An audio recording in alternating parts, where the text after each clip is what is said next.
ila kuwepo kwa msalaba pia kuna maanisha kuna wanaopotea. Na ndiyo maana Biblia inasema neno la msalaba kwao wanaopotea ni upuuzi. Maana yake wapo wanaopotea kwa neno la msalaba.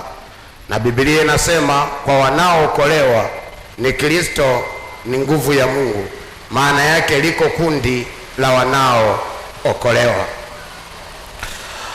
Kwa hiyo inamaanisha pale msalabani, na makundi yote ya watu yaligawanyika katika makundi mawili. Walikuwepo wanaopotea na walikuwepo wanaookolewa.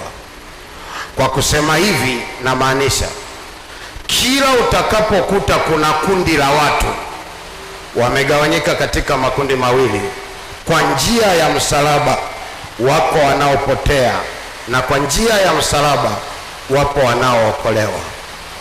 Kwa kusema hivi, ninamaanisha hapa tulipo tumegawanyika katika makundi mawili. Kwa njia ya msalaba wako wanaookolewa na kwa njia ya msalaba wapo wanaopotea. Kuja kanisani ni kwa sababu unatambua njia ya msalaba, lakini si tu kutambua njia ya msalaba unaokolewa, ila unaweza ukapotea ukiwa unatambua njia ya msalaba. Sasa ili aidha upotee au ili uweze kuokolewa, mambo ambayo nasema inategemea maamuzi yako pale msalabani. Narudia, msalaba wa Kristo unagawa watu katika makundi mawili.